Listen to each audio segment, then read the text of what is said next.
उपमुख्यमंत्री एकनाथ शिंदेंनी दिल्लीमध्ये अमित शहांची भेट घेतलेली आहे। गेल्या काही दिवसांपासून महायुतीमधल्या नाराजी नाट्याची जोरदार चर्चा सुरू आहे। तर काल शिवसेना मंत्र्यांकडून नाराजी व्यक्त करण्यात आली आणि आज मुंबईतल्या कार्यक्रमामध्ये एकनाथ शिंदेंनी दांडी मारल्यामुळे ते नाराज असल्याच्या चर्चा पुन्हा सुरू झाल्या। अशात एकनाथ शिंदेंनी संध्याकाळी तडकाफडकी दिल्ली गाठली आणि अमित शहांची भेट घेतली। दोघांमध्ये जवळपास 50 मिनिटं चर्चा झाली। तर गेल्या काही दिवसांपासून महाराष्ट्रामध्ये सुरू असलेल्या कुरघोडीचं राजकारणासंदर्भात चर्चा झाली। एकनाथ शिंदेंनी भाजप प्रदेशाध्यक्ष रवींद्र चव्हाण यांची तक्रार अमित शहांकडे केल्याची माहिती सूत्रांनी दिली आहे।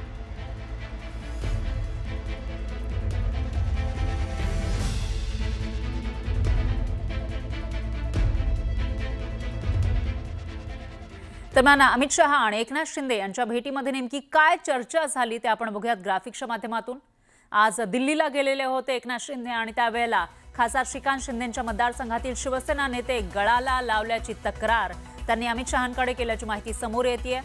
तर रवींद्र चव्हाण यांच्यामुळे महायुतीमध्ये वाद निर्माण होतात अशी ही तक्रार एकनाथ शिंदेंनी भाजपचे मोठे नेते अमित शहा यांच्याकडे केल्याची माहिती आहे। तर महायुती विरोधातल्या बंडखोरांना आर्थिक पाठबळ दिलं जातं असं सुद्धा एकनाथ शिंदे यांनी तक्रार केल्याची माहिती समोर येते।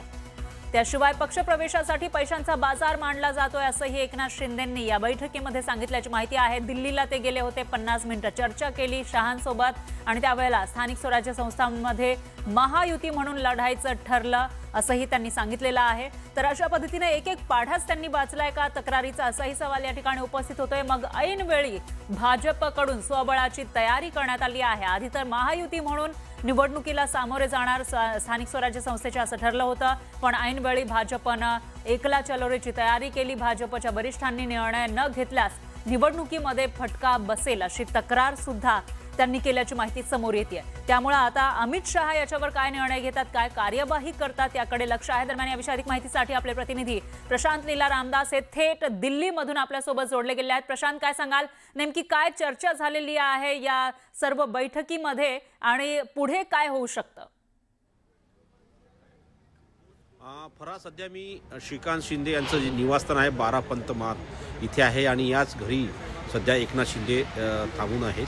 महत्त्वाचं म्हणजे थोड्याच वेळापूर्वी अमित शहांसो आणि एकनाथ शिंदे यांची बैठक झाली।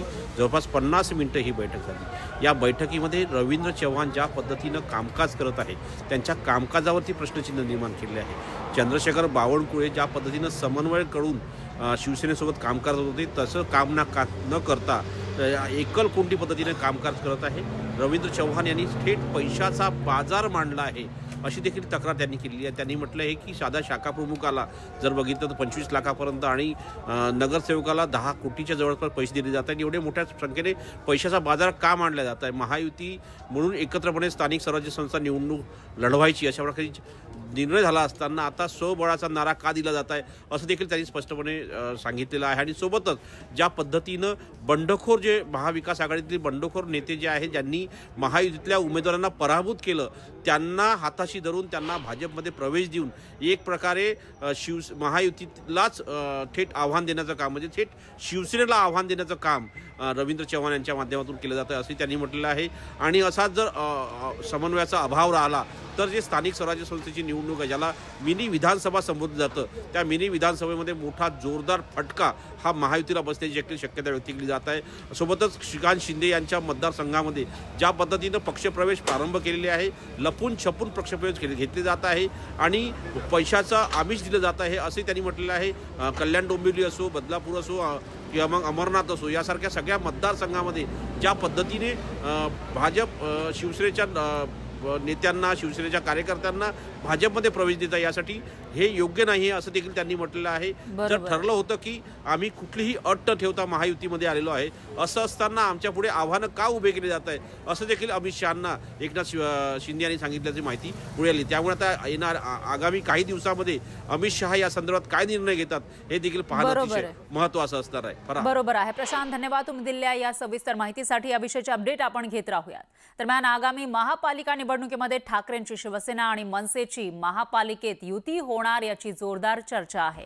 आता दोन्ही पक्षांमध्ये जागा वाटपाबाबत प्राथमिक स्तरावर चर्चेला सुरुवात झाल्याची माहिती सूत्रांकडून मिळते।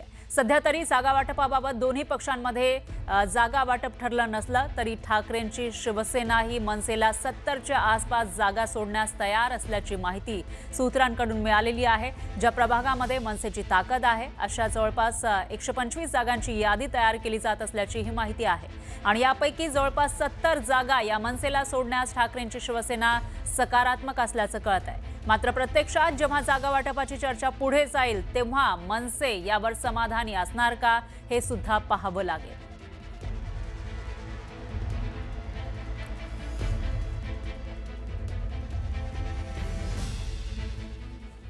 तर जागा वाटपाचा मनसे आणि ओबीटीचा नेमका काय फॉर्म्युला ठरतो याविषयी सूत्रांकडून माहिती मिळते। हे फॉर्म्युले नेमके काय आहेत आपण बघूयात ग्राफिक्सच्या माध्यमातून।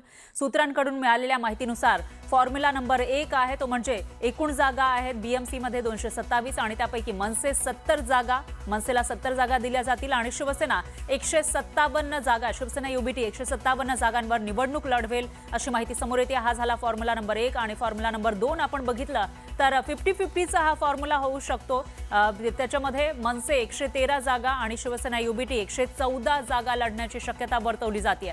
असे हे दोन फॉर्म्युलांवर विचार सुरू असल्याचं कळतंय। त्यामुळे आता नेमका कोणता फॉर्म्युलावर शिक्कामोर्तब केला जातो याकडे लक्ष आहे।